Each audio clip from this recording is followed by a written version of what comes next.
O caso Eloá Pimentel chocou o Brasil em 2008 e voltou a aparecer com o lançamento recente do documentário Caso Eloá, Refém ao Vivo, que acabou de estrear na Netflix.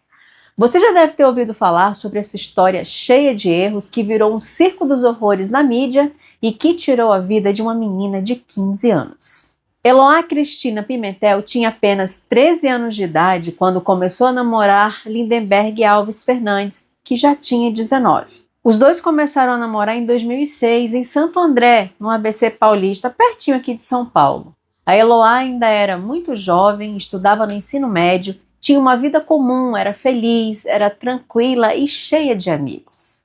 O Lindenberg, por outro lado, era um adulto e já trabalhava. A diferença de idade chamava a atenção da família e das pessoas próximas a Eloá. Mas, como acontece em muitos casos de relacionamentos abusivos, tudo começou de forma aparentemente tranquila. A família da menina aceitou o Lindenberg, que frequentava a casa, conversava com os pais dela e tinha uma boa relação com o irmão mais velho da Eloá. No início, ele parecia alguém responsável, nada que indicasse o que estava por vir. Com o passar do tempo, porém, começaram as idas e vindas no relacionamento, as brigas, o ciúme exagerado, o controle excessivo. Sinais clássicos de uma relação que já não era nada saudável. Anos mais tarde, os amigos da Eloá contaram à imprensa que ele tinha crise de ciúmes por pequenos motivos.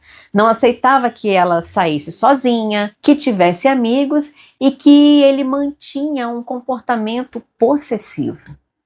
A própria Eloá teria dito aos colegas que ele não aceitava o fim. Esse detalhe fica ainda mais importante porque o casal já havia terminado algumas vezes ao longo dos 2 anos de namoro.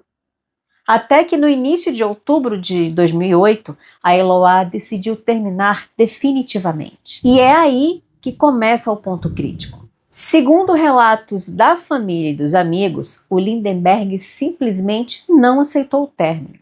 Ele passou a mandar mensagens frequentes, ligar, aparecer de surpresa e dizia que não iria perder a Eloá.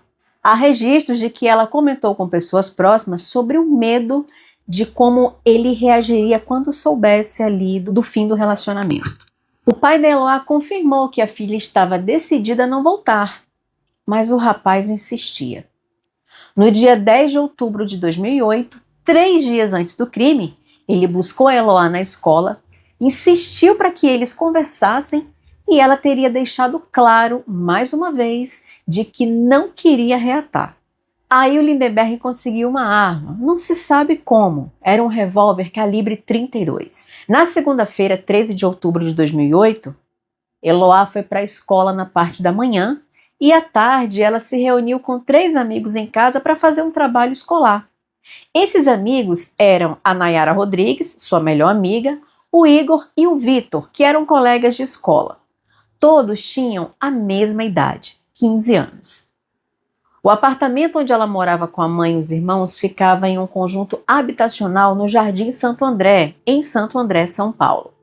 Mas naquele momento, apenas ela e os amigos estavam lá. A sua mãe, Ana Cristina, estava no trabalho. O clima era super normal, leve, com adolescentes ali conversando, rindo, até que por volta das 13h50, alguém bateu na porta, forte, insistente e sem parar. Era o Lindenberg. Ele pediu para entrar e disse para Eloá que queria apenas conversar. Assim que a porta abriu, ele já entrou armado, mas não mostrou a arma inicialmente. De acordo com os depoimentos da Nayara, a mudança de comportamento dele foi imediata. Ele ficou alterado e agressivo. A Eloá então levou o ex-namorado para a cozinha para que eles pudessem conversar e reafirmou que o namoro deles tinha realmente acabado. Ele ficou ainda mais nervoso. Pegou a arma e saiu da cozinha em direção aos 2 meninos, os amigos da Eloá, Igor e Vitor. Lembrando, pessoal, que eles eram adolescentes de 15 anos, enquanto Lindenberg já tinha 22 anos. Ele então perguntou para os meninos se eles estavam ficando ou namorando com a Eloá.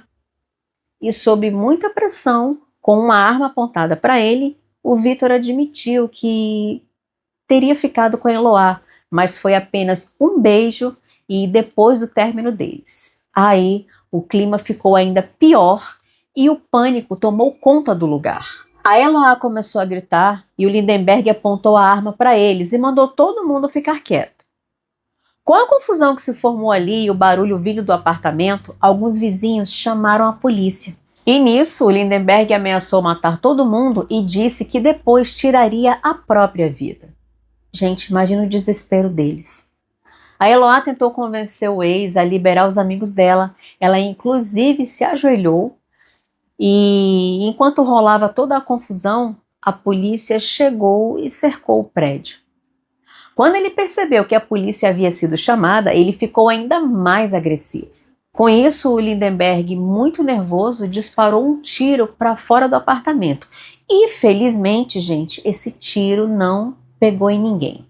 A Eloá tentava se manter calma, mas ela já estava ali chorando muito, obviamente com muito medo, né, gente? Às 18 horas, já tinham se passado mais de 4 horas de sequestro, o Lindenberg resolveu liberar os garotos, o Igor e o Vitor. Ele chegou a ameaçar que atiraria nos dois pelas costas caso eles tentassem algo. Eu não sei o que os meninos poderiam fazer ali naquela situação de tanto pavor. Naquela altura da situação, ninguém imaginava que aquele sequestro, que começou como um relacionamento abusivo, tomaria uma proporção tão grande e duraria em torno de 5 dias. Foram 100 horas de cárcere privado e a maioria delas sendo transmitida ao vivo na TV. E que todos os erros cometidos, tanto pela mídia quanto pelas autoridades, seriam tão graves, tão determinantes, que mesmo após 10 anos, o Poder Judiciário ainda estaria reconhecendo as falhas. Foi uma tragédia que poderia ter sido evitada de várias formas. Bom, naquele início, para a polícia, era só uma ocorrência de rotina. Um ex-namorado armado, briga, cerco, negociação e acabou. Pronto, foi um fim rápido. Mas não foi bem isso que aconteceu. Os dois meninos conversaram com a polícia e contaram tudo o que se passava dentro da casa. Aí começaram os contatos dos negociadores da polícia com o Lindenberg. E ele deixou bem claro que o seu objetivo era reatar o namoro com a Eloá. Gente, como você pode invadir a casa da sua ex-namorada, ameaçar todo mundo com a arma e ainda querer voltar ao namoro? É um pouco demais, né? Ele também falou que não queria ser preso e ainda fez outras exigências, como cigarro, comida e um celular. A essa altura, dezenas de jornalistas, vizinhos e muitos curiosos já estavam ali no local. O primeiro dia chegou ao fim sem um acordo entre a polícia e o sequestrador. Lembrando que era uma segunda-feira, dia 13 de outubro de 2008. No segundo dia de sequestro, a polícia entrou em contato com o Lindenberg por telefone. Agora vem um ponto bizarro dessa história. O Lindenberg falou com alguns programas de TV da época. É isso mesmo que você ouviu. Durante o cárcere das vítimas, o sequestrador, o criminoso que tinha 4 reféns e agora estava com 2, falou com a imprensa enquanto mantinha as meninas presas. Isso é surreal. A imprensa estava toda em cima, a audiência era altíssima para toda a mídia. Todo mundo queria ali um pedaço, né, daquela cobertura midiática. Para você ter uma ideia da situação, jornalistas alugaram apartamentos lá no prédio para ter informações mais rápidas, assim, o tempo todo. Em meio a isso tudo, ainda apareceu um advogado, o Eduardo Lopes, e ele entrou nas negociações em prol do sequestrador, do Lindenberg. Gente, o que é isso? Para mim parece algo absurdo. Eu não sei se já aconteceu em outros episódios e se é normal nesses casos. A apresentadora Sônia Abraão, do programa A Tarde é Sua, da Rede TV, ligou para o cativeiro ao vivo. Esse, inclusive, é um dos momentos mais criticados de todo o caso. A conversa deles foi ao vivo, em rede nacional. E mais uma vez eu digo, que bizarro isso tudo, qual a necessidade disso? Bom, a terça-feira foi um dia agitado e de muitas negociações, e à noite a polícia conseguiu que a Nayara fosse liberada. Ela saiu do cativeiro às 22h50, estava bem fisicamente, mas calma que tem reviravolta e muita coisa ainda. Com a saída da Nayara, estavam Eloá e Lindenberg sozinhos no cativeiro. No caso, no apartamento da Eloá. Entramos no terceiro dia de sequestro, quarta-feira, sem dormir e todo sob um estresse emocional incalculável. E na manhã da quarta-feira, a polícia teve uma atitude inexplicável. Gente, não tem como explicar o que veio a seguir. Inicialmente, a polícia pediu para Nayara falar com o sequestrador por telefone. Eles já se conheciam, ela era a melhor amiga da Eloá, e isso poderia ajudar de alguma forma. Mas depois, eles mandaram a Nayara voltar para o cativeiro. Dá para acreditar nessa estratégia? A polícia mandou uma menina de 15 anos voltar para o apartamento para ajudar nas negociações. Ela seria um tipo de mediadora entre eles? E o pior, quem autorizou isso, gente? A Nayara voltou para o apartamento. E detalhe, segundo o pai dela, ele não foi consultado e não autorizou isso. Como eu disse, a Nayara falou com o Lindenberg por telefone e ele voltou a fazer novas exigências, incluindo a volta dela para o apartamento. Agora entramos no quarto dia de sequestro. Eu fico me perguntando se o Lindenberg não dormia a hora nenhuma, não tirava um cochilo. Imagina a cabeça de um homem de 22 anos, já perturbada sem dormir há tanto tempo. Na quinta-feira, a Nayara voltou ao apartamento. E claro que a família dela ficou muito brava. Com toda razão, né? As negociações continuaram e o Lindenberg fez mais uma exigência. Um documento oficial garantindo que a polícia não bateria nele nem o mataria ao sair dali. A polícia então atendeu a mais essa exigência e entregou o documento.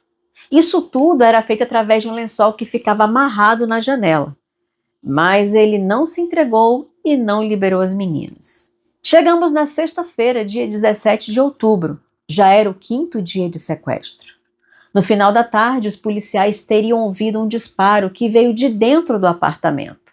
E com o suposto disparo, a polícia resolveu invadir o local.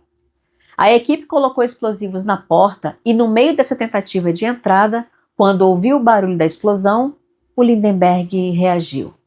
Ele estava bem próximo das meninas, com a arma na mão direita. Quando ouviu a explosão na porta, ele disparou. A Eloá levou 2 tiros. Um tiro atingiu a cabeça e o outro a virilha, na região do quadril. A Nayara levou um tiro de raspão no rosto.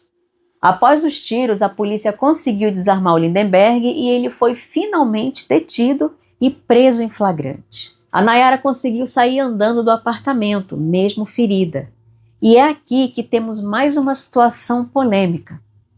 A Eloá, inconsciente, foi carregada no colo por um policial. Eu acredito que ele fez isso na melhor das intenções, mas eu acho que muitos aqui sabem, e se não sabem é importante saber, que não se deve mexer em uma pessoa que tenha sofrido um acidente, ou nesse caso, levado um tiro, porque pode piorar ainda mais o quadro da vítima. Agora vem aquela pergunta. Não tinha uma ambulância no local ou um corpo de bombeiros? Cadê os paramédicos? Por que ela não foi retirada em uma maca? A Nayara ficou bem, mas infelizmente em 18 de outubro de 2008, Eloá Cristina Pimentel, de apenas 15 anos, teve morte cerebral. A família, em um ato que todos nós devemos aplaudir, autorizou a doação dos órgãos e Eloá salvou muitas vidas.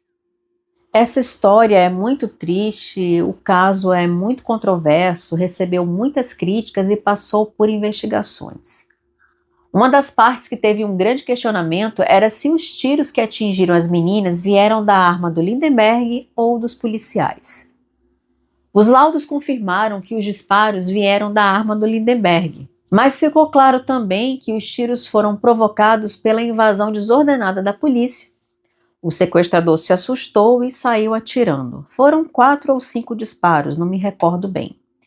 E lembra do suposto tiro que a polícia ouviu e que influenciou na invasão? Pois bem, muito provavelmente esse disparo nunca aconteceu. Mas que barulho foi esse então? Não sabemos. Como policiais treinados podem confundir o barulho de um tiro?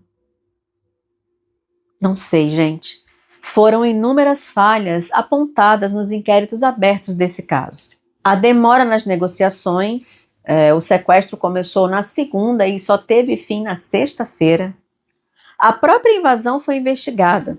O fato de a Nayara ter voltado ao apartamento levou um tiro no rosto de raspão e qualquer centímetro para o lado poderia ter tirado a vida dela também.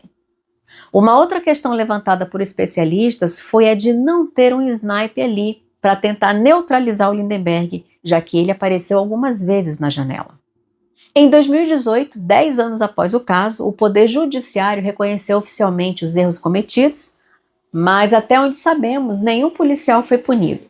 A Nayara entrou com um processo por danos morais devido às falhas na operação e recebeu uma indenização de 150 mil do governo de São Paulo. Ela vive uma vida discreta e evita falar publicamente sobre o caso. Ela é uma guerreira, gente. Tentou ajudar a amiga, voltou para o cativeiro, enfim. Com certeza levou muito tempo para se recuperar de todo o trauma, ou ainda tenta, né? Porque realmente não é nada fácil. Inclusive, ela não aceitou participar do documentário da Netflix. O julgamento do Lindenberg aconteceu 4 anos depois do crime, em fevereiro de 2012. O caso voltou a mobilizar toda a mídia. Ele foi condenado por todos os 12 crimes que foi indiciado. Homicídio, tentativa de homicídio, cárcere privado, posse ilegal de armas, disparo de arma de fogo, entre outros. Ele chegou a falar no julgamento e admitiu ter atirado na Eloá, embora tenha falado que foi um tiro acidental. No entanto, a promotoria conseguiu provar que ele tinha a intenção de matar a ex-namorada desde o início. Após 4 dias de julgamento, o júri condenou Lindenberg a 98 anos e 10 meses de prisão. E na época da prisão, a pena máxima no Brasil era de 30 anos. Hoje é de 40 anos. Atualmente, em novembro de 2025, o Lindenberg tem 39 anos e cumpre pena em regime semiaberto no famoso presídio de Tremembé.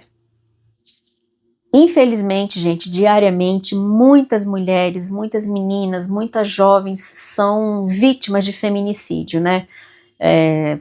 Na maioria das vezes, os seus companheiros ali não aceitam o término do relacionamento, não lidam bem com situações como essa, ou são mesmo agressivos, né, a troco de nada, e fazem tantas vítimas. E, infelizmente, esse número vem crescendo. É muito triste. Se você souber de algum caso, denuncia. Se você passa por isso, denuncia. Não fica calada. Bom, é isso, pessoal. Vocês acompanharam esse caso na época? Alguém aqui já assistiu o documentário da Netflix? Comenta aqui que eu quero saber. E não deixe de curtir esse vídeo, porque fazendo isso, você sabe que vai me ajudar bastante na divulgação, tá, gente? Não esquece. E aproveita também, já se inscreve no canal, ativa o sininho e compartilha com aquele seu amigo ou aquele parente que curte crimes reais, histórias bizarras e assombrações. Me segue também nas outras redes que eu vou deixar aqui para vocês. Te vejo em breve no próximo vídeo.